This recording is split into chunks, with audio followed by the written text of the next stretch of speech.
Hello, welcome to the Youth Week in Parkes for 2021, and I'd like to start by introducing myself as Ken Keith, the Mayor of Parkes Shire, and also acknowledging country, and I pay my respects to elders past, present and future, and pay my respects to any Indigenous people that might be here today, and take their message of respecting the land we walk on and respecting one another as a very important thing for young people to remember when they go around in this world.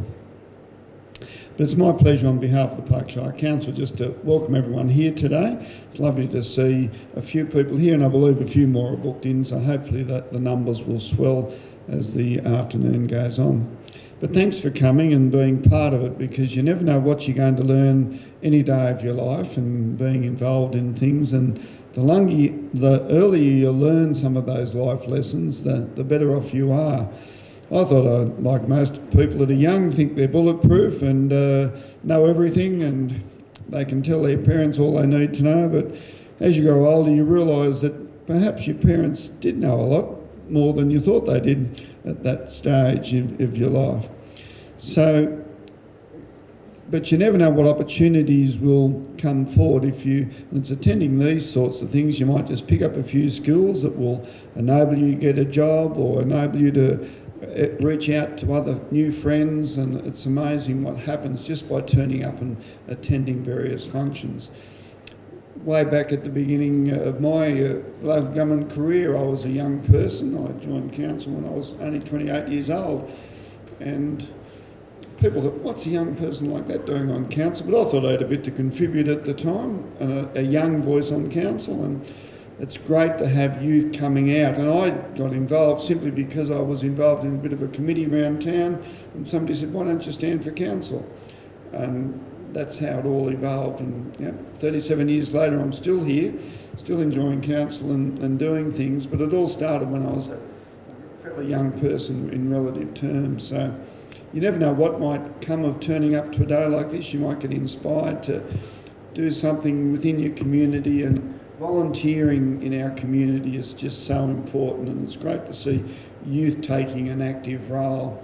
There's not the organisational things that used to be in our town. We used to have a Rotary Club and a Leo Club and a SAY group, social activities for youth groups. So you had all these young groups that people could go and join and do things for their community and volunteer and get that feeling of being really part of a community that you can embrace and enjoy being there. So they're not there these days, so you've really got to step out of your box a little bit and go and attend things like today, pick up some skills, meet other people and enjoy what you could do and see what you might be able to do to contribute to your community. John F. Kennedy made that famous saying, ask not what this country can do for you, but what you can do for your country. And I think the same applies to youth in our town. Don't ask what this town can do for you, but ask what you can do for this town. And so if you take that philosophy into life, I think you'll do very well. So on behalf of the council, could I just thank the guest speakers? We've got Joanna here, who'll be one of the early ones up, and Mel Suter. They will lead you through some of their experience, and a big thanks to Pat Cones up the back.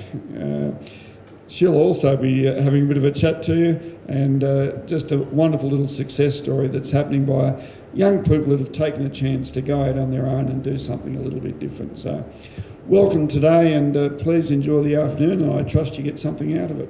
I'm going to do some road safety talking to you today, and I don't want to bore you with statistics.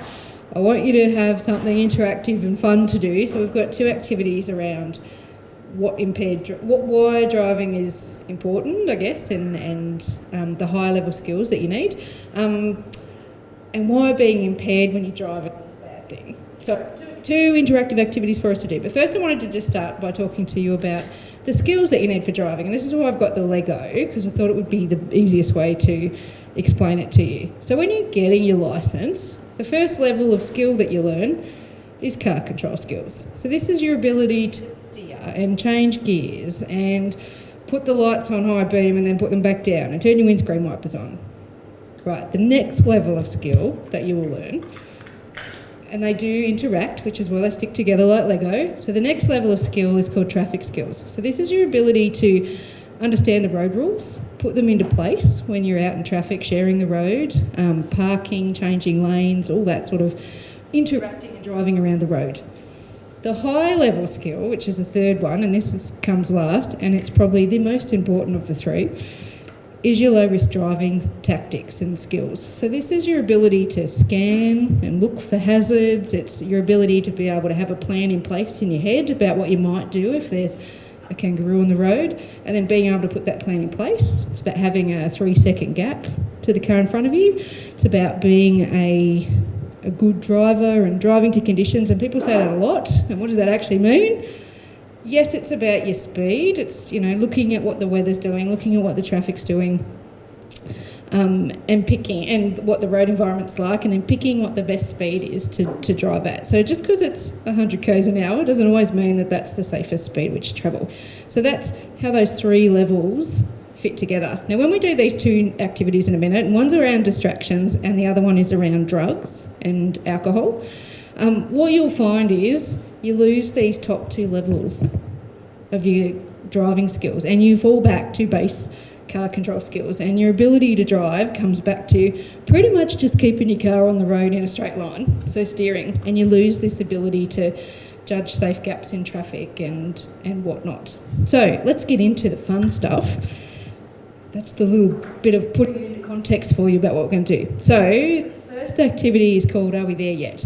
And it was developed by YouthSafe, and it's around distractions in the car. So I need a volunteer to be our driver. Oh, and here's some extra people turning up. That's great. No, you don't want to turn up and be the driver? All right. Oh, yes, excellent. A volunteer to be the driver. Cool. All right.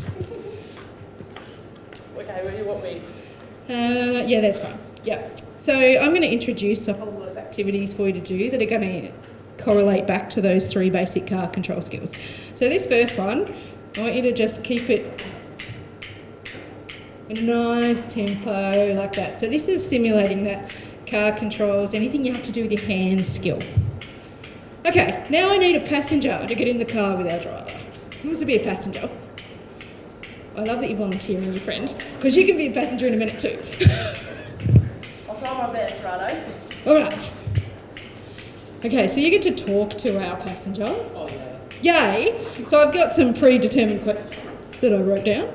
So just whenever you feel like talking to her, you talk to her. And then you answer whatever he's asking. All right. And I'm still going. Can we stop for a couple? Oh, not just yet. I'm really trying to get here. I'm just trying to concentrate. Let me just keep going for a moment. Lovely. You're keeping a great tempo. All right, so now I'm going to give you an accelerator and a break. Oh, am I supposed to be nice? Can I get into character real quick? Okay. So I've just given you an accelerator. Oh, no. Back to front. All right, accelerator break. Obviously green is go, red is stop. I might get the mayor to do this. You can be the traffic light. Just flip that whenever you feel like. So I need you to put your foot on the accelerator because you're going, and then whenever you see our wonderful mayor, flip it over to red, stop. And we'll be watching how you're going as this distraction keeps happening. What did you do on the weekend? Oh, just working all day and all night too, looking after the kids. Bit of this and that, you know. Nice.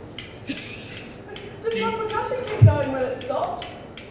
Yeah, because you're still Okay, cool. Well, using it, that yeah. means that You're keeping a that's the lovely engine. tempo. This is the engine. How many cars are behind us?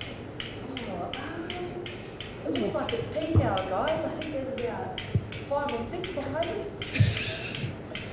Nice. I think I should have taken an acting class before that. You're doing great. I don't know what my answers are going to be. How much further is it? Oh, not much longer, darling. We'll be there soon. I'm good at that one. Okay, and Millie over here is going to be our road signs. So when you see her hold one of these up, I just want you to say out loud what it is, because we obviously can't see that you've seen it, but we'll be able to hear that you've seen it. All right, just keep going, and I'll give you this second lot of questions. Here we go. There's a few things to look at now. Can you turn the aircon on? Yes, let me just put it on for you. Just a second, darling. Did you see that route?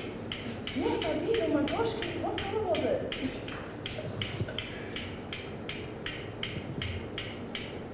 How fast are you going? About 50.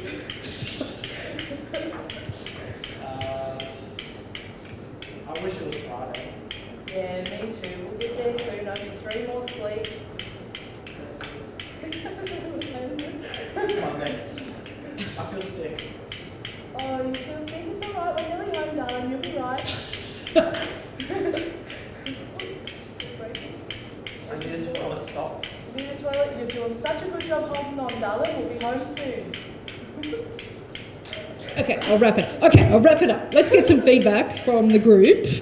How do we think you went? I feel like I've been rehearsing for this unknowingly for quite a while. I don't think it was fair that I got the task because I get these questions thrown at me. We've got 5 boys. Oh. And they all sit in the back of the Kia and they're like, can we stop? Turn the window down. Actually, can you pull my hair? Something like that. Yeah, oh. Okay, you can stop clicking. You can stop clicking.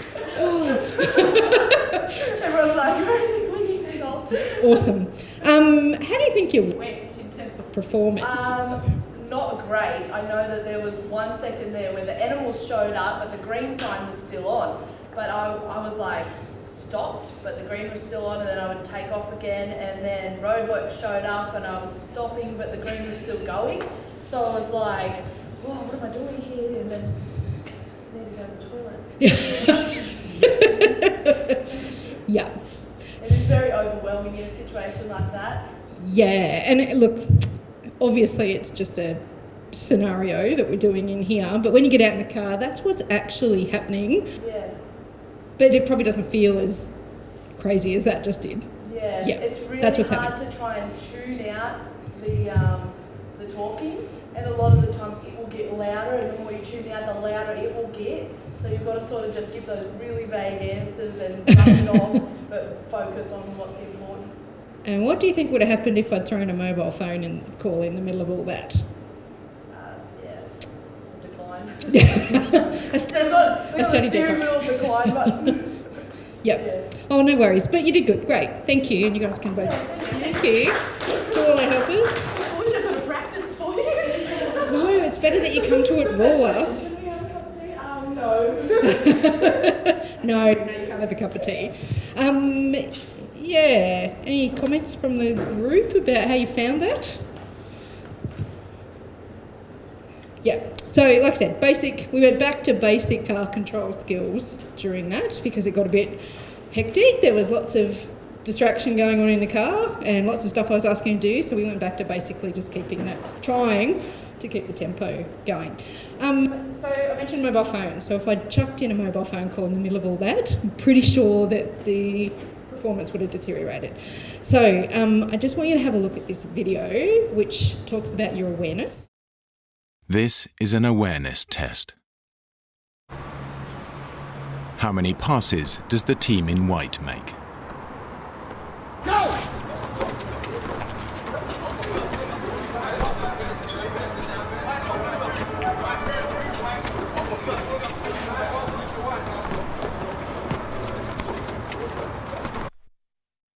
The answer is 13. But did you see the moonwalking bear?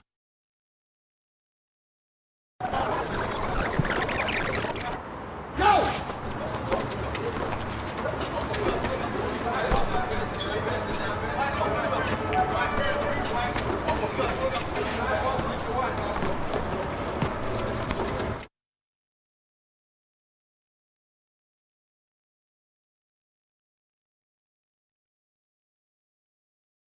So the point is, when you're on your mobile phone and you're driving, your car control skills have gone back to that base level of car control. So you haven't got your scanning going and your high-risk driving strategies. You're just focused on keeping the car going in a straight. So you do miss things. That visual search pattern completely deteriorates when you're on your phone. So that was really easy. That was just about a moonwalking bear, and none of us saw it on the first pass because we were so busy watching How many passes did the team in white make? And most of us got that right, which was great. But this is why mobile phones in cars is bad. So put it in the glove box, put it in the boot, put it on silent, don't have it in the front with you when you're driving so you're not distracted by it going off and you're not tempted to pick it up. So it's currently sitting at a 5 demerit point offence. It's a double demerit point offence. So in double point periods, it's a 10 demerit point offence. And it can now be picked up by mobile speed camera cars and trailers that we've got across the network. So that's mobile phones. So the other one I want to do, and I might pick some people that didn't do that last activity, is the beer goggles mat. So this is about drugs and alcohol, obviously, and how they impair your ability. So we're going to do some activities at the mat. Happy for you to stand up if you want to come and have a look a bit closer at what's going on. So who would like to go first? I'll do it. Okay, Joe will do it. Excellent. All right, and I'm going to give you high range. So this is like you 0.15 if you've been drinking. And I'll get you to start up that in where your car keys are. Yep, so before you put them on, I want you to, so we're testing your balance. So I want you to walk heel to toe. So it's like this. On the road. Yeah, on the road. Yep. Now. Yep, and then it's... Oh no, you're doing okay. You're keeping in a straight line. All right, so now whack your goggles on and just imagine that you're on the road and I'm going to give you directions. Oh, I need you to pick your car keys up too.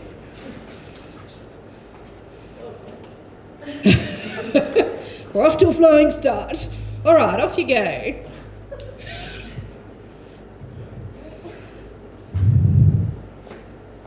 Wow. Keep going. Okay, and I'd like you to go around the roundabout and take the third exit. This is affecting balance.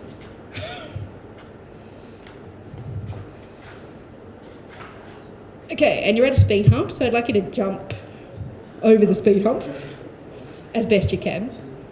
Oh, excellent, good stuff. Okay, and back towards the roundabout.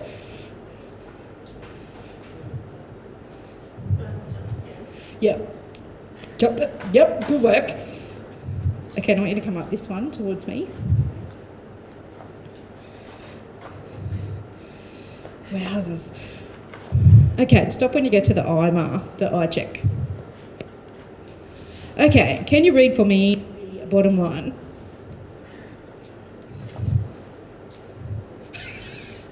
It's okay, I don't think I can read it. No, I've got glasses on. F P L T C E O. Did you do the bottom line or the second bottom line? Oh, is there another one? I didn't even The one in the bottom line. No. P Yep. E I O L C F T D. Oh, close. You only got one letter wrong. That's cool. All right, off you go. Keep going. So I can get a fall over. And what are you going to do with that kangaroo that you just ran into? Drag him off the road. Drag him off the road? Poor bugger. All right, keep going.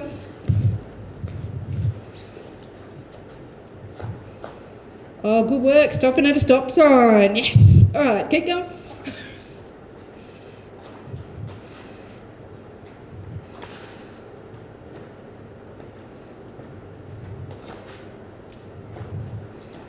Awesome. And you can head back to where you started. Put your keys down.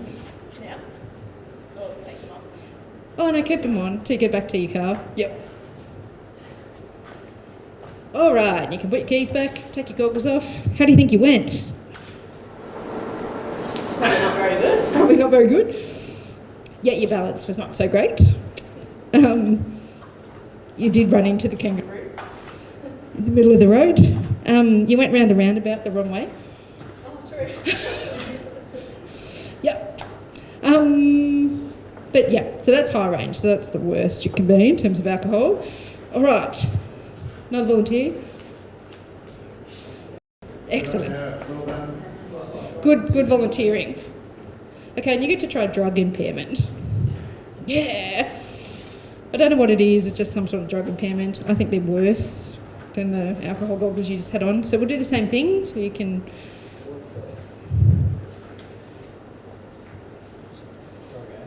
Yep, heel to toe, put your head up, you don't need to look at your feet and walk. What? I can do it without looking at my feet. Yep, round the roundabout, take the third exit. Yeah, go the right way. Third exit? Yeah. And then stop when you get to the eye check. And I'll get you to do the third line from the bottom. Third line from the bottom. Yep. They're dots. Seriously? It's this one. They're actually dots. They're not dots. They are dots. They're letters. I know they are, but they're dots on here. Oh, this is the drug impairment talking.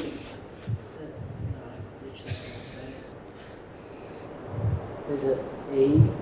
There is an E. The second one is an E. The second letter is an E. And an F. And then is that G? No. Okay, so we can all agree that you're very bad at reading. You cannot see the sign. Yep, okay. Keep going.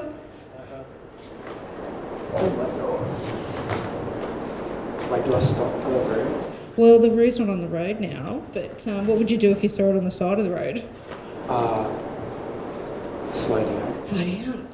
Well, you're going pretty slow now, actually, so... You did stop at the stop sign, so that's great. Yep.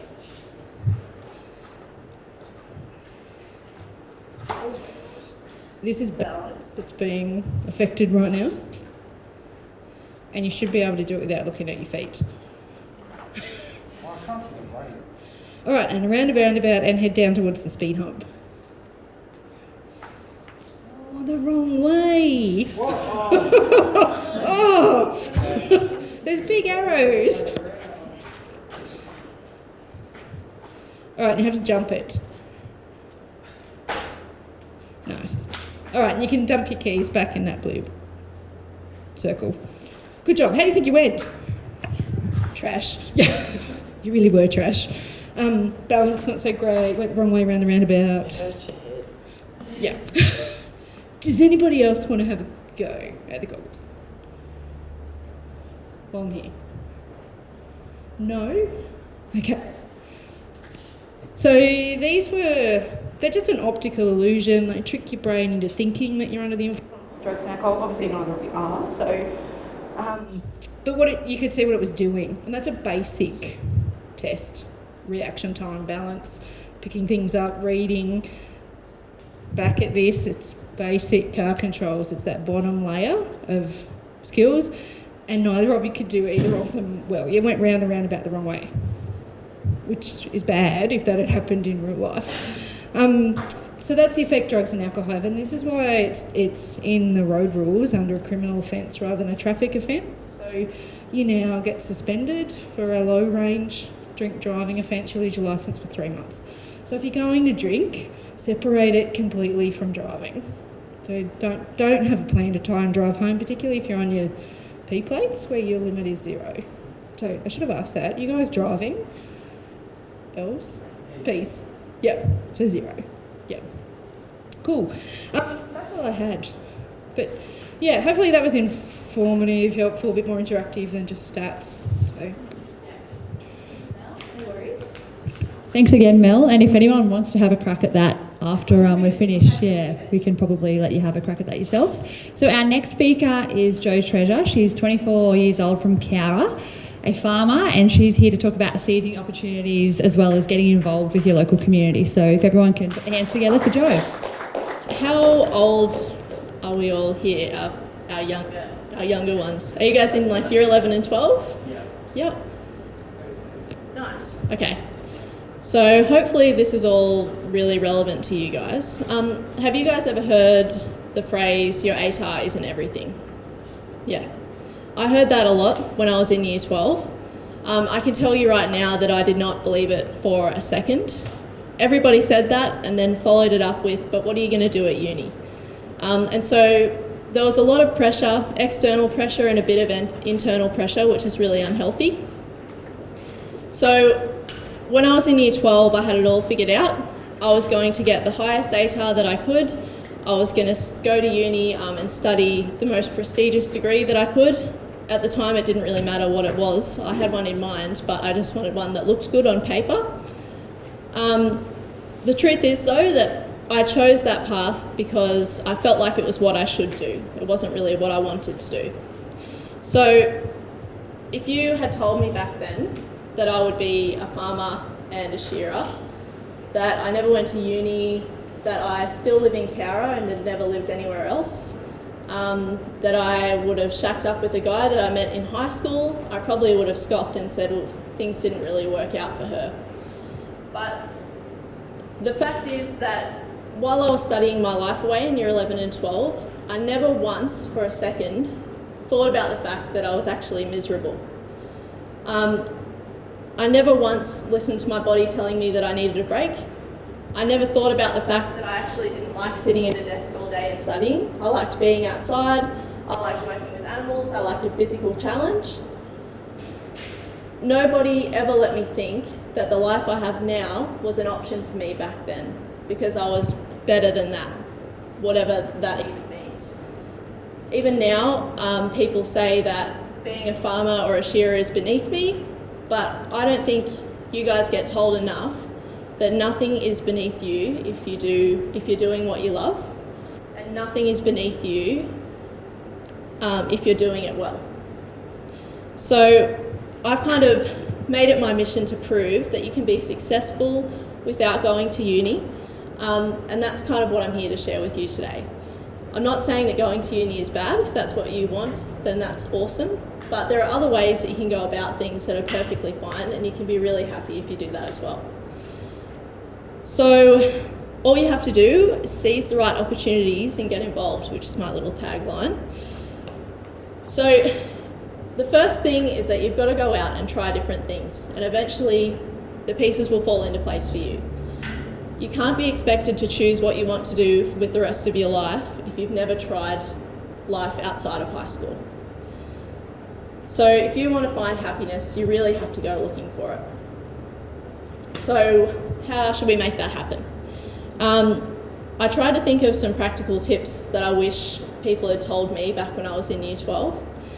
So the first one is a bit of a question. So you shouldn't be asking yourself, do I want to do this when an opportunity comes up? You should be asking yourself, why do I want to do this?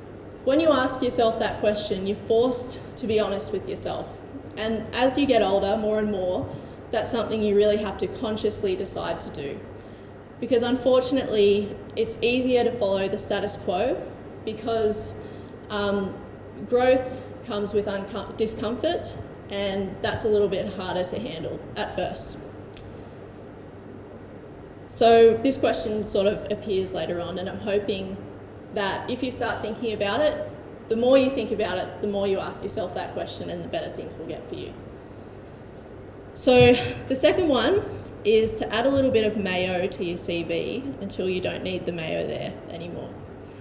So I only speak for agriculture, but I know that this would be echoed across all industries. There are heaps of scholarships and experiences available which are fully funded by interested parties, and there's not actually as many people applying for them as you might think, so you may as well just have a go. In my early applications for scholarships and things, when I wanted to apply myself a little bit further than the farm gate, I wrote that I was the co-manager of the family business and that I also managed the property that I used to work on.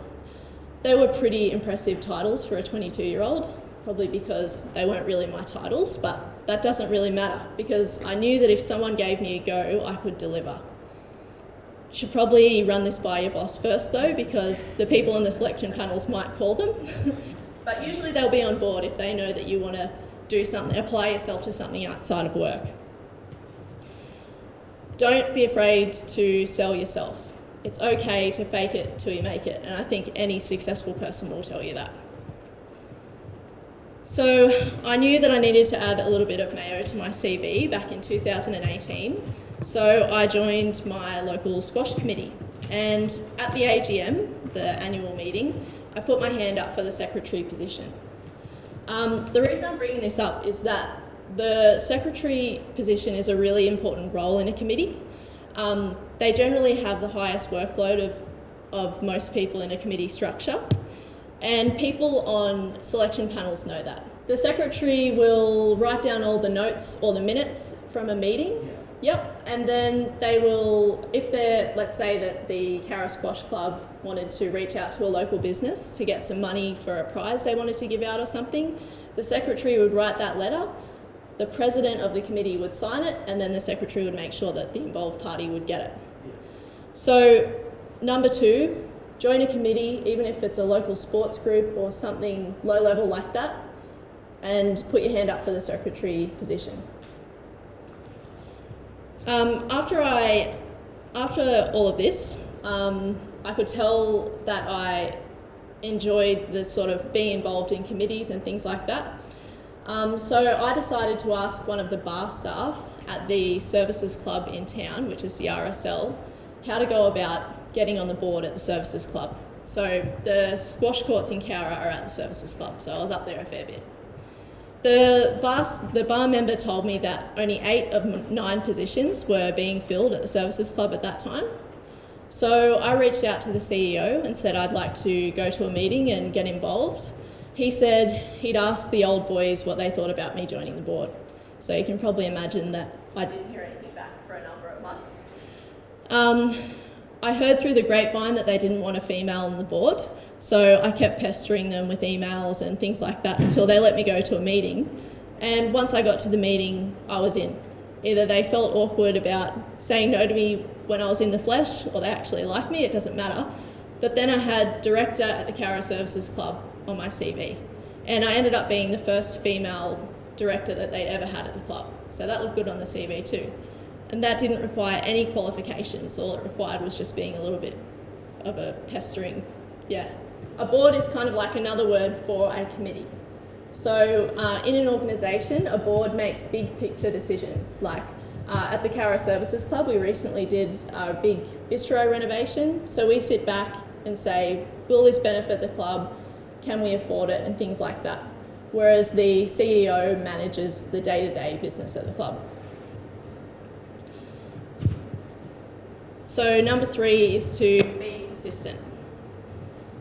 One of the great side effects of asking yourself the why do I want to do this question is that it can give you a concrete feeling of resolve when you get a setback if you know that what you're pursuing is important to you.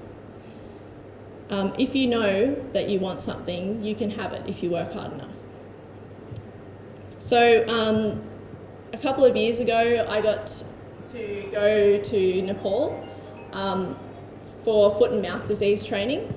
I applied for that scholarship 4 years in a row before I got accepted for it. For the first 3 years, every time that the selection panel would write back and say, we just want someone with qualifications, a vet, something like that. So every year I'd look at the criteria, I'd look at the involved parties, what they were looking for and what their values were, and every year I tweaked my application until they let me go. I ended up spending 3 weeks in Nepal and India, and I think I forked out about $1,000 for a 3-week holiday, and it was one of the best experiences of my life. The key is just to be persistent. So by 2019, I'm starting to get a little bit of confidence. I'm starting to feel like I deserve to be in these spaces rather than feeling like a bit of an imposter, which is probably how you'll feel at the start, but that's totally normal. So I attended New South Wales Farmers Annual Conference in 2019. So New South Wales Farmers is a state farming organisation. So they represent everyday farmers. So everyday farmers don't really have the time to knock on the Prime Minister's door and say, we want drought assistance. So they congregate and take their issues to New South Wales farmers, who then lobby those issues to the government. So they're really important. They kind of stand up for farmers. So at annual conference, all of the New South Wales farmers groups or branches put forward issues that are important to them, and then delegates from all over New South Wales gather and vote on whether those issues should be lobbied to the government. At the start of the whole show, you get a big book full of all the issues that are going to be discussed. And I had read about an issue that I didn't agree with. So At the time, I wrote down what I thought about it, and when that issue was raised, I stuck my hand up and said my piece. I was really nervous. I think there were about 500 people in the room, so it was quite daunting, and I could feel my voice shaking in the microphone, and I thought, halfway through my sentence, I thought, this is rubbish, I really shouldn't have done this. When I sat back down, everybody in the room clapped, just because I had the courage to stand up and say what I thought. They all voted against me, but it didn't matter because they'd see me stand up and speak.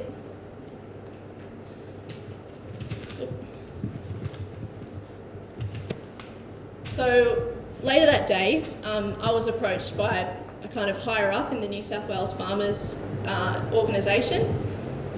They encouraged me to apply for a full voting position on one of New South Wales Farmers committees. I decided to throw my hat in the ring, and I ended up getting a lot of votes and getting voted onto the committee just because people could put a face to the name, just because I was the girl who stood up and said something at annual conference.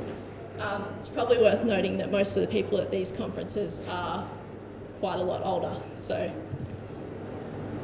number 4 is having the courage to get up and speak.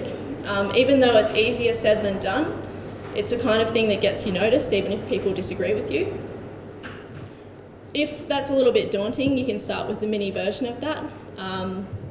Asking an interesting question at a meeting when you get a bit older, or having a difficult or courageous conversation with your boss can be a great place to start.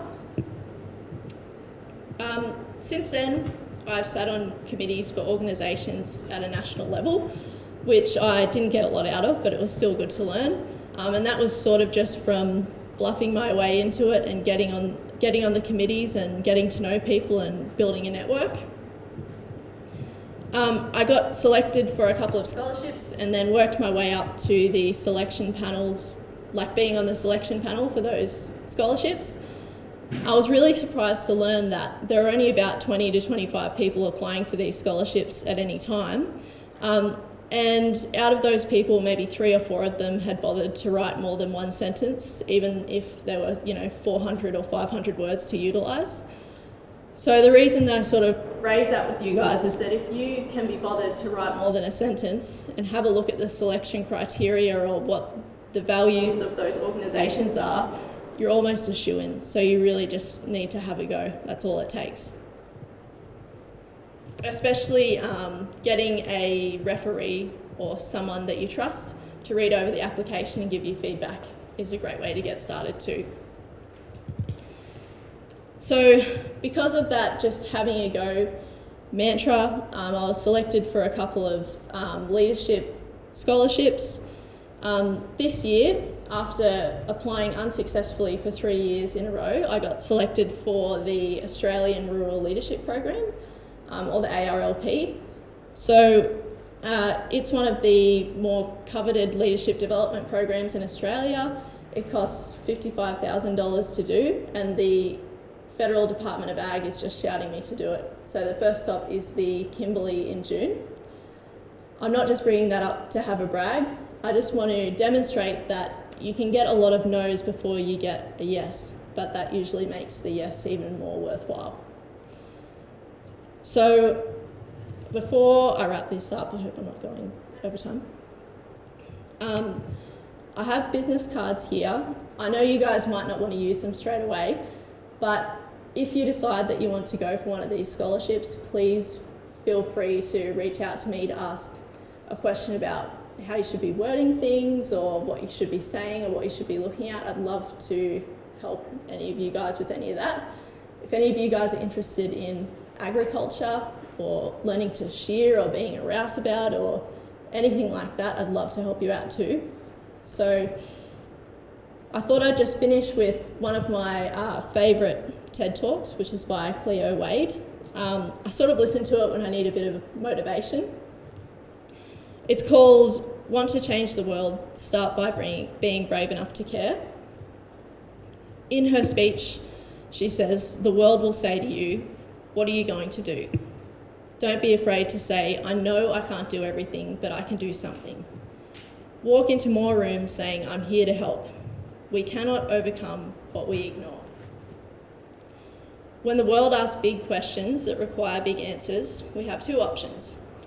1, to feel so overwhelmed or underqualified we do nothing, or 2, to start with one small act and qualify ourselves. Thanks, Jo, for sharing that really inspiring story. I know I really would have appreciated hearing that when I was in high school, so well done to you and everything you've achieved. So our next guest speaker is Jade, who is a local Parkes woman, and she's going to talk about navigating through life's challenges. So if everyone can put their hands together for Carly. Thank you to Parkes Council for having me along for a very brief discussion. As Ali mentioned, I'm a local, I'm born and bred here in Parkes. I'm here today because I am most passionate about youth. I am passionate about what Parkes has to offer the world in the youth that live here, that work here, that study here, that will also move from here or stay here. And I guess for me as well, as a psychologist, I'm also passionate about youth wellbeing and mental health. So I am going to speak very briefly today through a few key elements that I see as really important for all of our mental health. It's not for just youth, it's for adults. And I guess as well, I kind of I'm bugged sometimes when people talk about, you know, we're going to treat anxiety and depression, or we're going to overcome this challenge. You know what? Life is really messy, and it's messy from woe to go. So it's about how do we actually navigate through those times that really push us and stretch us and make us feel really, really uncomfortable. That is what we're, I guess, going to explore very briefly today. In terms of the Youth Week model, I guess it's very much around awareness of mental health, words like stress, anxiety, depression, discrimination, bullying, etc. I'm not going to talk about signs and symptoms today. We can all do a very quick Google search on those. And I do also firmly believe that youth are bombarded with lots of this stuff all the time, and perhaps less on what are the practical and really tangible things we can do to actually navigate our way through that for ourselves, but also for our mates, for our family, and for everyone that we touch at different points in our journey, I guess. So we will not be covering a whole lot of those concepts today, but what we will be covering is how we actually navigate through whatever the challenge is. So a little bit about me. I mentioned I'm from Parkes. I'm a mum to 2 young children who are going to be youth before I know it. I like to think I was a youth very recently. It probably wasn't that recent, but I certainly haven't forgot how challenging that was as a young adult. Whether there's significant traumas, significant events or not, day to day there are many, many challenges, and I still recall them. Myself, as a psychologist, I am most passionate, I think I mentioned, about children and adolescent mental health. So adolescence is an area that I absolutely love working in a clinical capacity. I think when we can get in early and build really fundamentally positive approaches to how we treat challenges, that's where the money is, because then we have adaptive, resilient and healthy young adults that then move into being adults and influence the next generation. So I also, I guess, as a mum, some of my real concerns, and probably something that we didn't have to face when I was in my teens, is things like the rise of social media. I am not going to go into detail on it. All I am going to say is it is a highlight reel. That is all it is. It is so toxic and so dangerous, but has lots of benefits. So understand the lure. I love it myself. But I have to remind myself every single time I click on the Instagram, the Facebook, the Snapchat, the whatever I'm opening, that this is actually where people are posting their best bits, not their worst bits, and probably nothing in the middle either. So again, kind of not going to go into too much detail around it, but I just put it out there as a big warning sign to make sure that everyone is aware around it is a highlight reel. And to be brutally honest, when we're feeling pretty vulnerable, fragile, we've had a rough day, social media actually activates and exacerbates some of those feelings, because we think we're missing out. We think, oh gosh, everyone else's life is so bright and fun and happy, and mine really isn't. I've had that experience. I've worked with lots of adolescents, young adults and adults that have had that experience. So being mindful of how we're actually feeling in response to social media is critical, and I'll talk a little bit about that after. I guess Professionally, I also work as a psychologist or a business psychologist in workplaces. So I have seen where, youth have literally looked as though they were going to destroy their potential in the workplace, bounce back in the right role, under the right person, and absolutely thrive. Uni, TAFE, traineeship, apprenticeship, come in as a labourer. It works. It works when it works. So a little bit like what Joanna was mentioning, just keep fighting for where you want to be. Keep trying things out. It doesn't matter if you have 11 different jobs in a 12-month period, because if you find that one that works and you find the workplace that wants you there, it's where the magic happens, essentially. So keep fighting for that. And it might not be in the first 5 years after school. I have worked with a lot of people at the CEO level who found their feet at 35, at 40. So there is no defined timeline, despite what we may think in our head or what we're conditioned through our education system to believe. The right opportunities are out there. So certainly in my role, having employed maybe 40 different trainees or apprentices across a range of different areas, the very best ones are not the ones that have got all the degrees on paper. They're the ones that turn up every morning just ahead of time with their uniform on and ready to go. Ready to actually learn from other people, ready to dig in, get a good paycheck, and go home at the end of the day safely. So those pathways that we talk about are important, but they are not everything, because there is no pathway for each single person that's the same. So I guess in terms of my very brief model, the first thing I often work with people on is about the ability to adapt. So life will inevitably throw a whole lot of challenges our way. We know that that's going to be the case. I talk a lot with audiences about my experience, my personal experience. When I finished year 11, I went on summer holidays. It was kind of staring down the barrel of year 12, everything working in my favour. And 3 days after Christmas, my youngest brother drowned. Unexpected, immediate trauma, threw everything into chaos. I wasn't quite sure what my year 12 year was going to look like. I'd won the awards, I was top of my class in a few areas, I was destined to go to uni, and all of a sudden the rug was ripped out from underneath, and I was like, where to next? And so that was a literal experience of one foot in front of the other until it somehow makes sense. There was lots of anxiety, there was lots of sadness, there was lots of complicated trauma, there was lots of grief. It was messy to say the least. But what we know from that is the ability to adapt to what is happening to you is absolutely critical. Being able to put one foot in front of the other, being able to actually know how you're feeling about something, reach out when needed, talk when you can. Don't talk if you don't want to, but making sure that you've got people around you that can help you through those experiences. Really, really important. In terms of the ability to adapt, one of my first experiences post my uni qualification as a psychologist, I was sent into the CEO's office in one of the more prominent areas of the Department of Defence. I was well prepared, I was all over my brief, I knew exactly what I had to do with this individual from a coaching perspective. I walked in the door and he looked at me and said, "You're old enough to be my granddaughter, what are you doing in my office?"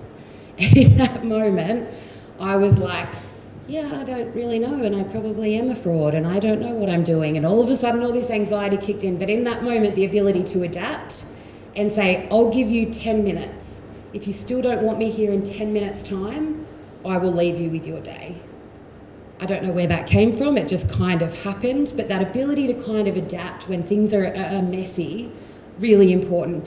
The example I also use here is that of the bison. I don't know if anyone's heard this story, so bear with me if you have. But essentially, these are one of the most fascinating characters when it comes to thinking about challenges.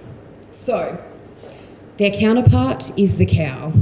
When there is a storm coming, the cow will run in the opposite direction to get away from the storm. Okay? The bison, however, does not avoid, does not run away, does not head in the opposite direction, it actually stops and then runs straight towards the storm.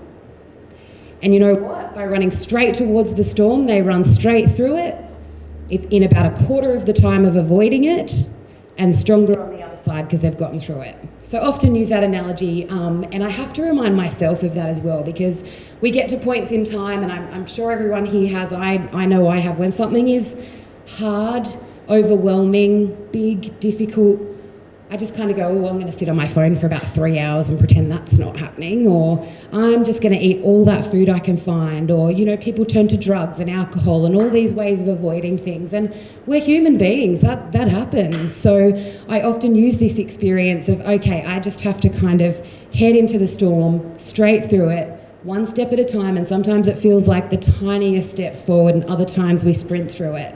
But it's kind of the example that I use around adapting when things can become quite tough. Except, so this is the second of third elements that I talk to people about. There's a whole lot of stuff out there. People say, have you tried relaxation? Have you tried mindfulness? I know it works. I'm a convert, but I also hate hearing it from people when things are going poorly. So what I often talk to people about and have to remind myself is that we need to make room for the uncomfortable. We need to kind of open up and say, you know what, today was a pretty crappy day. I'm just going to let it sit there and I'm going to see how tomorrow goes.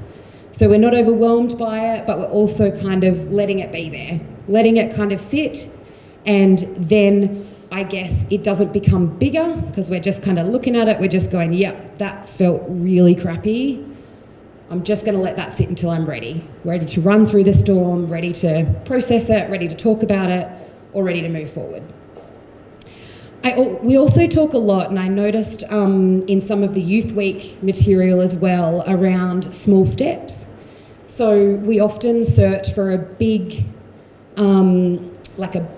solution to a big problem, when actually the small steps are what matters. If I can get up today, if I can have a hot shower and text a friend, that's 2 incredibly brave steps forward. If I'm super anxious about something, if I don't want to ring that person that I upset the other day, if I text them first, that's a step forward. If I take a moment to just breathe and settle my heart rate, that's a step forward. So the acceptance that we can't solve everything at once, but we can, with very small steps, make our way through it. I guess also the example I use here, and you've definitely heard it before, if not, is that a broken crayon can still create magic. So we don't need to be a perfect being to get out there and do something, or a perfect kind of unscathed human who's never been through anything. We can still get out there and we can give that our best shot.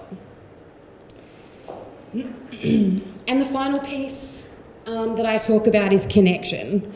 So the ability to connect when it matters is absolutely critical. So Joanna spoke a little bit about values, like why am I doing this? Why would I go and, talk at a community event that makes me feel really anxious? Because community matters to me and you guys matter to me. That's why I'm here. Why are we doing certain things? Why do we want that job? Why does that job look interesting? And I guess as well, the ability to connect when we're not feeling okay, but the ability to connect when we notice someone else isn't feeling okay, really critical. So even a text, I know it can be really hard to have the conversation or not know what words or language to use around noticing that someone's not okay, but the ability to connect, absolutely critical. Family, friends, pets, exercise, there's many ways to connect. So for me, I often find myself talking to people about the mental health continuum. This is the only kind of piece of information I'm going to provide, but remembering that we are all on a continuum. So what I've observed often in workplaces, in leadership programs, in clinical settings when I'm working with someone is, oh, that's for people who are over there and they're unwell, and I'm okay here. You know what? We're all on this continuum. And it can move very quickly, it can move very slowly, but I often just talk to people about, are you in the green zone, are you in the orange zone, or are you in the red zone? So that ability to identify in others and ourselves where we might be on that continuum at any given point in time is really critical. And it also breaks down the stigma associated with mental health, mental illness, etc. But one of the best resources that I know of is the Headspace online support area, so go there and check it out. The reason I really like this as a resource is that it kind of is a bit of a build your own adventure. So once you've created a login, you can describe what's happening for you and it will feed you exactly what you need. Also, you have online clinicians available for SMS, for discussion, for chat group support. There is a range of wonderful tools and resources. And on the right-hand side there is also a range of other areas to reach out to. Not forgetting that the Kids Helpline is available for much older than what we would see as kids. So possibly a rebrand required, but I like people to know that that's a really important number.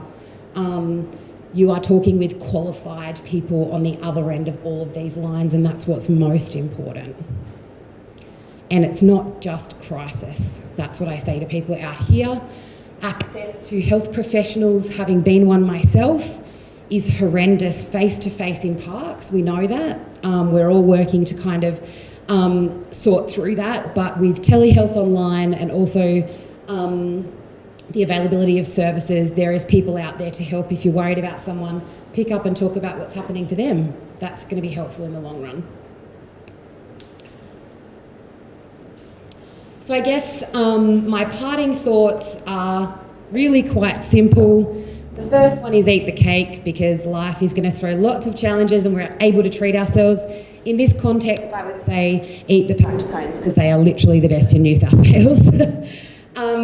And smile. There are going to be people around that can help you. There are people that you can have a laugh with when you need to, and it's really important in terms of navigating those challenges we have. And basically, you matter. That's why everyone is here. Youth are so critical in our community. Thank you very much.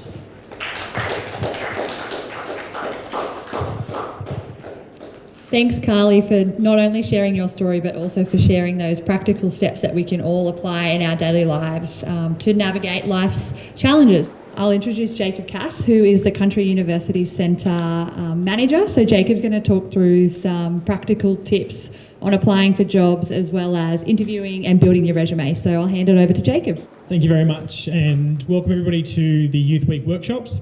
It's been fantastic hearing some of the stories that have come out of today, and very happy to be here today sharing some of my knowledge to help some people with their job applications, resumes, and their interview skills. So to fit resume building into a 20-minute time slot is a little bit difficult. So I thought today we might focus on one of the hardest parts of building a resume, which a lot of people don't realise is something they can do, which is hard and soft skills.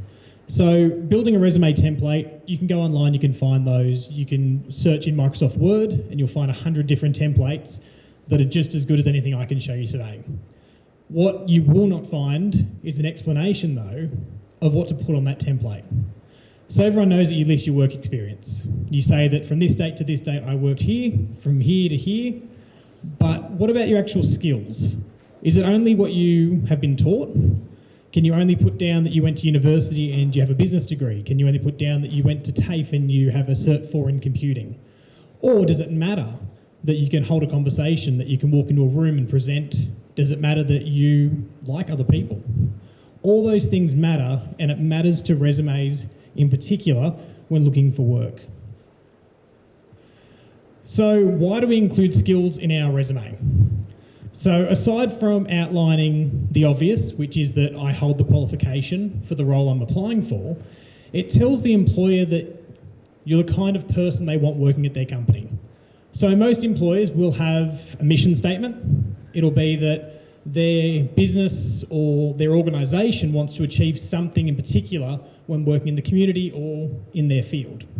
They'll also generally have a set of goals or guidelines in which they want their employees to live by. It might be that their employees are always kind to people. It might be that their employees are always presentable. These are usually on their website and you can find them as part of your research for a role. But they're important to list in your CV so they know what kind of person you are and what kind of person that they're employing. So, if there's two candidates that walk into a role and both of them have been employed for the same amount of time, they both hold the exact same qualification and they have similar experiences, what it comes down to is their interpersonal skills. Is one of them warm? Is one of them a better match for the environment in which they're going into? Or are they both similar? What you put down and what you display in an interview can determine whether or not you get a role. So what is a soft skill? So a soft skill is an interpersonal skill. It's not something that can be justified with a piece of paper. You generally can't walk in with a certificate in good manners or a certificate that says that you're presentable. But what you can do is demonstrate those. You can list them on your resume and then you can demonstrate them in your interview as part of your answers to your questions, or even just by being 5 minutes early for your interview, being well dressed, well groomed, and being prepared. As opposed to a hard skill, which refers to something that you can actually show on paper. A hard skill might be proof that you have a computing degree. It might be proof that you have a trade certificate, a forklift license. Those are all hard skills that you can prove with a piece of paper, and they're just as important because there are certain roles you can't get without actually having the hard skills. But if two people walk into a room with the exact same qualification, it comes down to the soft skills to put you over the line. So soft skills versus hard skills. As we've said, the skills can be determined into two categories. You can have a qualification for one, a piece of paper that says you can do it, and the other one you have to show. So hard skills are qualifiable, soft skills are not. So a comparison. Soft skills, problem-solving skills. How well you communicate.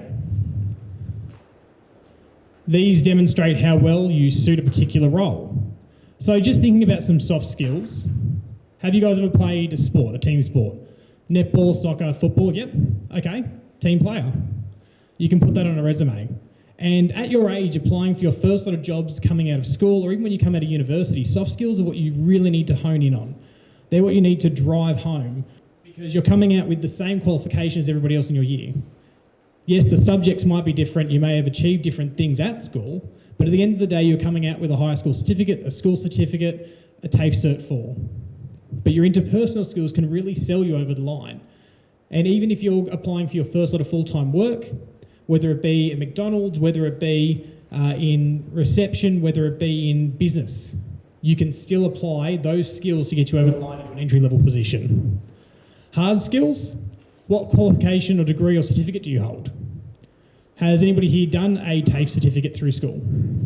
Have you looked at them? You can get a certificate 2 in around about 3 to 6 months. A Cert 3 can take up to 12. So you can get some of those for your first lot of jobs. You could go and get yourself a Cert 3 in individual support, a Cert 3 in IT. They might come down to things like how proficient you are in a particular language. Do you speak multiple languages? Generally, the skills you need in the hard skill category will be listed in the application process for the job. It'll tell you exactly what you need. You'll be able to rule yourself out on the hard skills straight away. Yes, I've gone away and got my trade certificate. Yes, I'm qualified for that. But your soft skills are what are going to get you across the line versus people with the exact same skill set. Now, hard skills are important. I keep driving home that they're a piece of paper, but they are important. If you're applying to be an accountant, you generally need that hard skill. If you're applying to be a doctor, you definitely need that hard skill. There are things that you can't get around by just having soft skills. So they are very important. And if you're looking to build a career path, you should look at what hard skills you need to acquire to get into that field. So if you were looking to, say, go down the route of becoming an IT professional, you might need to look at traineeship options. You might need to look at what an entry-level position requires. It might be a Cert 4. It might be that you can get into some of those roles without one. But hard skills are important no matter what. Soft skills. These are distinguishing factors between job seekers. Every role I've ever applied for, I have driven home organisational skills, time management skills, presentation skills, leadership skills. Now, yes, some of those you can get a hard skill in. You can get a certificate in leadership and management, but natural leadership skills you can put down on paper. It doesn't necessarily mean that they're going to believe you straight away, but it's something you can show in your examples and your answers in an interview, and it's something they can list in the back of their minds for later, that when they're hiring you for the entry-level role, that they can have something in place that steps you into something in the future. So examples of hard skills, we've said accounting, dentistry, you generally can't be a dentist without it. Computer programming, engineering degrees, marketing, human resources, you might want to be a plumber, an electrician, those are all things that require hard skills. Examples of soft skills, interpersonal skills, communication skills, professionalism, time management, flexibility, leadership. Now, these are all things that you can identify now while you're still this age, things that you can come out of high school with. If you've sat on the SRC, if you've been away to any kind of youth leadership program, even down to captaining sporting teams. These are things you can put down for all of your soft skills. So the connection between the two candidates walk into a room. They have the exact same skill set, down to their hard skills. They've been in employment the same amount of time, and they have similar experience in previous roles. What it comes down to is selling your soft skills over the other applicant, making sure that not only do you list it in your resume and your cover letter that you have these skills, but that you're also able to demonstrate them. So what I'm going to do now is we've got an activity. I've given you 2 jobs that are currently being advertised in Parkes. One is for a delivery driver, and the other one is for a client services officer. So either individually, and I'll come around and give you a hand, what I'd like you to do is have a look at both the roles, have a read, and see if you can't list out some of the soft skills that you may have or that you believe that an employer would want for each of those roles, and the hard skills that you believe you would be required for each of those roles as well. And then we'll come together as a group and we'll see if we can't build the perfect resume or list of skills for a resume for somebody to apply for one of these 2 jobs. All right, so what we'll do is we'll have a look at the delivery driver role and we'll list some of we'll start with the hard skills and then we'll try and build our soft skills based off of that. So in the advert for the role, they have an About You section. And in that, they tell you the skills and attributes they look for in a person, something that you can then expand on in your application process. So they're after somebody with a current and valid MRHR licence and a forklift licence. So what do you think our first set of hard skills would be? Something qualifiable that you can show them that you have a skill set or at least a qualification to undertake? Yep. Yep, okay. So we've got the HR licence. Okay, and we've got the forklift ticket.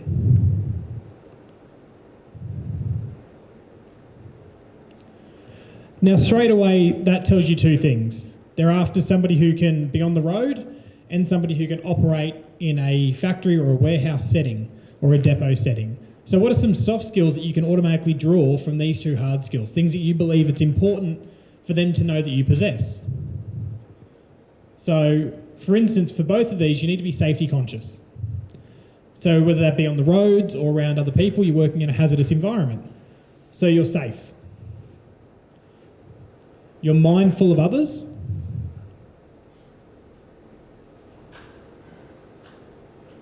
Okay?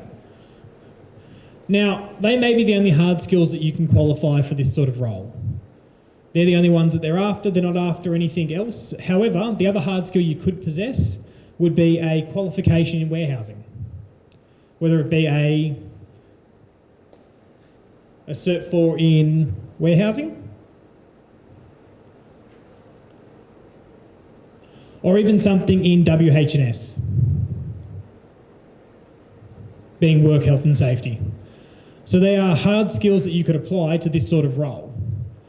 Now, other soft skills for a delivery person might be something around their presentation. Okay? Yep. Perfect. Interpersonal skills.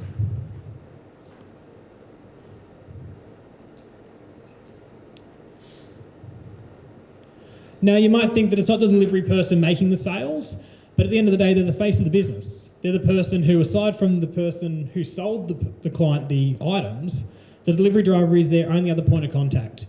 If that person is rude, isn't on time, isn't mindful, or isn't understanding of what the customer's saying, they're not going to want to do business with you anymore.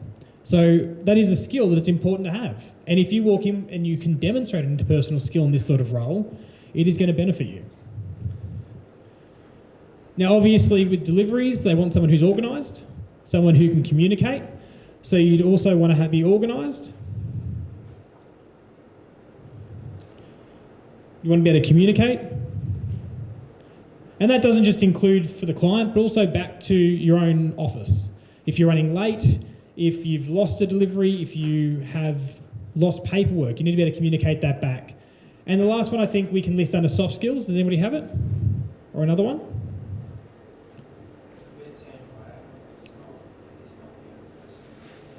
Perfect, team player, that's excellent.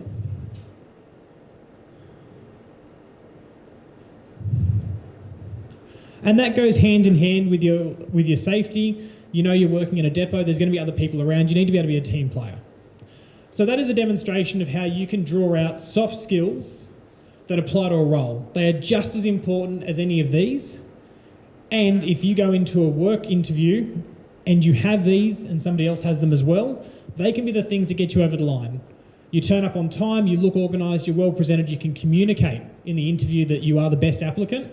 You can demonstrate you're a team player with your examples, and you can show that you're mindful of others and you have those interpersonal skills. That can be enough to put you over the line. It's something that employers really want no matter what role it is. They want people who are a team player, who are organised and who can communicate. And that's soft and hard skills. And thank you very much and best of luck in the future. Thanks, Jacob, for sharing all those tips and tricks. For those of you who don't know, Jacob is actually based next door in our Country University Centre. So if anyone wants to pop in and see him, he'll be there. You might be able to make an appointment via their Facebook page. So our last guest for this evening is India Rochley from Packed Cones. So India is here to talk through taking an idea and making it happen, such as Packed Cones. So please join me all in welcoming India. Hello, everybody. Or those of you that stayed right to the end. So I have always lived in Parkes. I briefly went overseas when I finished year 12 and studied at university over there. I never intended to do that. I didn't think that that was going to be my path, but I'm so glad I did, because when I was over there, it just changed my mentality heaps. I became more accepting of others. I realised what it's like to be somebody in a community. I couldn't speak Spanish yet. They threw me into a house with people that couldn't speak English. So it sort of changed everything for me, and I became a more accepting person of others. And I know sometimes you see somebody who can't speak English very well and you think, oh, they must be so silly, like they can't communicate properly or whatever. But I was that was me. And in English, my English world, I was so confident and I could talk about anything, but then being in that setting, I was so timid and shy and I couldn't get my message across, and it was really eye-opening. So I was destined to study dentistry, and that's what I wanted to study when I was in high school. I was like, this is what I'm doing, sounds great, looks great, people are going to think I'm really smart, that's what I think I want to do. I had to go to the best study camps because I thought if I didn't go to this study camp that Tony Abbott's daughter was going to, I was going to fail. And I can't study at home because I'd be in my room and my mum would come in and she'd be like, hey, do you want to go for lunch today or something? I'd be like, Mum, I'm studying, get back. And I actually used to come here quite a bit as my safe place. There's like a little quiet room down the hallway down there, and you can go in there, lock yourself away from all of your siblings and everything, and you can actually get some good study done. But I also did realise, like what she had touched on earlier, sorry, I can't remember her name now, she said that like she pushed herself way too hard and whatever, didn't you end up using it. But you do actually use it. It's good to push yourself as much as you can, but you need to not shy away from joining in on other little activities, like she said, committees and stuff. And when she was talking, I was like, oh my God, she's saying what I was going to say. But I was in every committee, everything that I could do that I'd get a ticket for, like bloody Courage On Committee, SRC, public speaking. I'm not a sporty person, but I was sports captain. Obviously, they picked me because of my soft skills. because I knew how to get people to make badges and I was organised and all this sort of stuff. So you really just got to get in there and have a go. And I never intended on starting a business quite like this. It sort of came out of COVID, but when I left school, went to uni, decided I didn't want to do that, started 3 different uni courses, didn't want to do any of them, did half a beautician's course, started up a makeup thing from home and was doing a heap of makeup and stuff.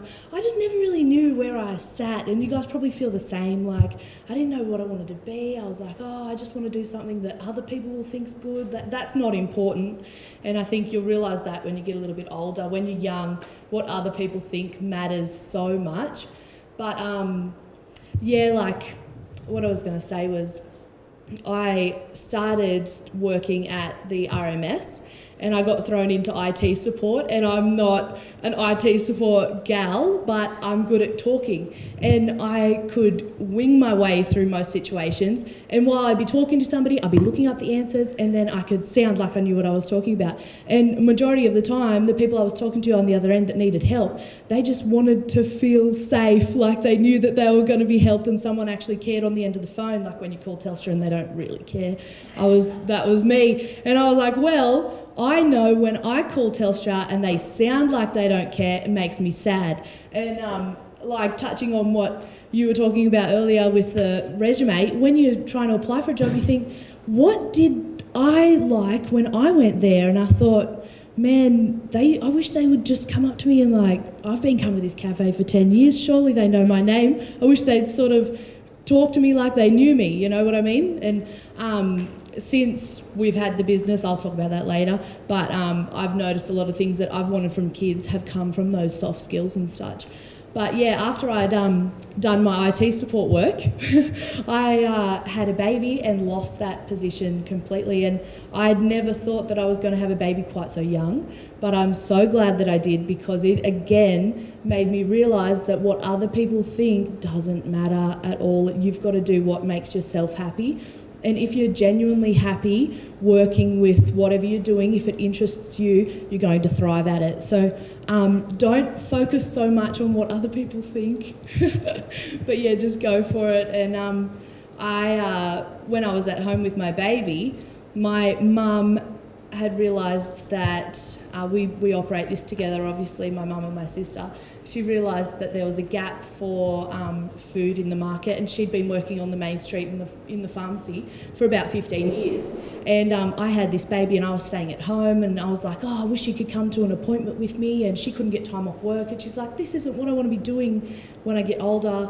I want to be with you and the baby. And I was like, I don't want to go back to work either. I want to be at home with my baby. So we started a catering business, and we were catering for quite a few council functions and RMS things, and I was giving food to people who I used to work with. But when COVID hit, all of our functions stopped, like 21st, weddings, funerals, all of that sort of thing that we were catering for all the time pretty much ended completely. So we were left with not much at all, but it was a really good break where we got to stop and think, is this are we really happy? We've been so busy working so hard, and food like that is not super profitable. We were working like banging out 150 sandwiches and whatever, but chopping and doing all of that, mixing dips and everything that we were supplying to customers was hard work, really hard work.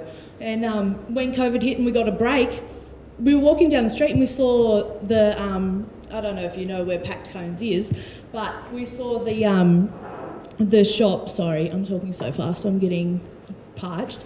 But we saw the shop across the road from the Broadway Hotel, and does everyone know where my Packed Cones is?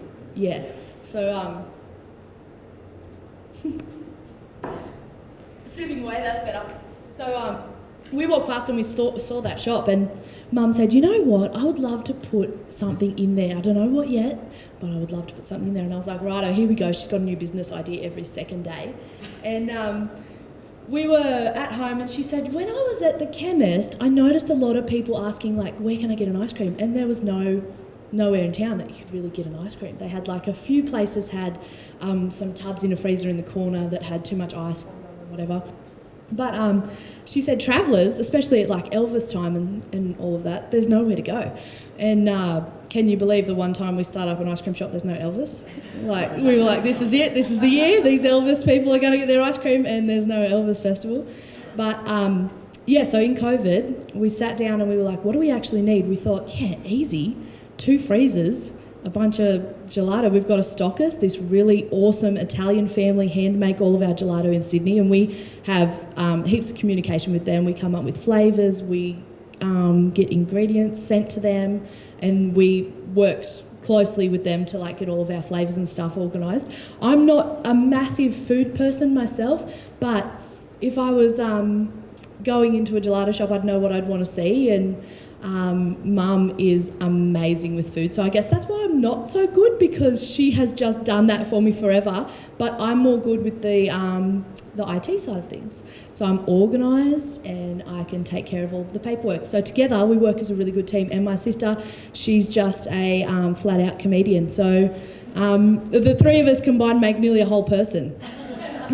And in COVID, actually, our rentals that we were living in got sold. So we all moved back into the same house. And between my sister and I, we've got 5 little boys, 5 and under. So they're crazy and they love ice cream. So we don't make much profit, really. But we knuckled down and we got our freezers. We thought we did. And then a forklift operator dropped our massive freezer off the front of a forklift and smashed it 3 weeks before we were supposed to open.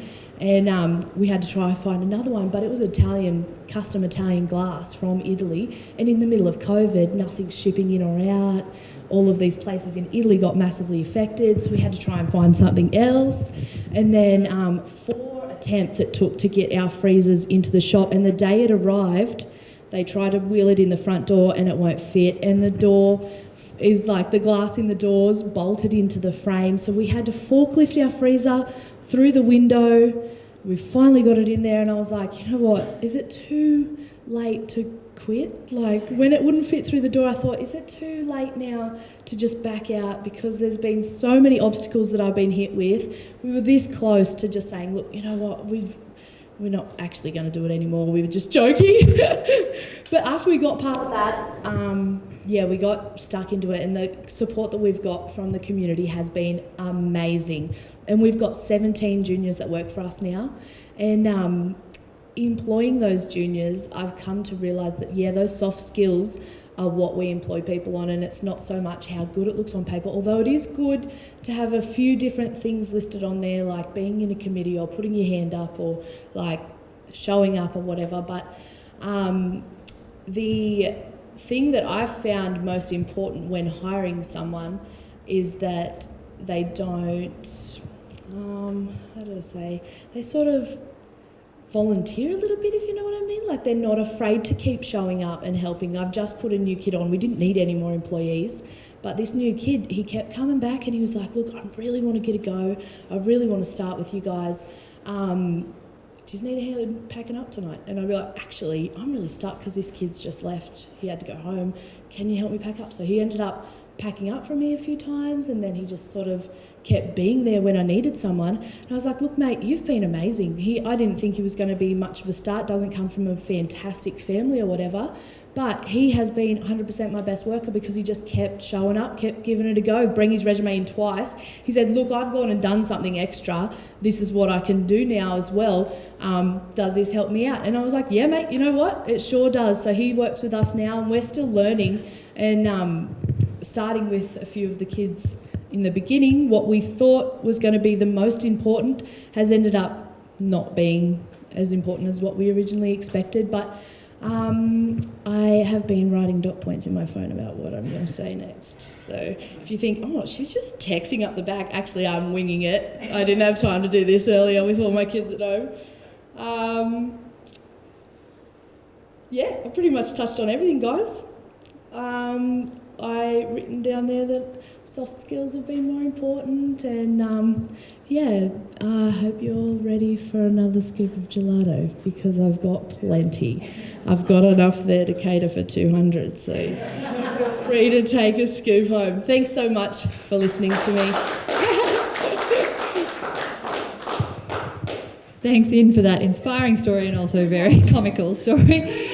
So thank you everyone for coming, and thank you to our amazing guest speakers for taking the time to share their stories and provide you guys here in the room with some really great tips for Youth Week 2021. So as Indy said, if anyone else would like another gelato or two, please help yourselves. Take a scoop home to your family, and yeah, thank you again for coming, everyone.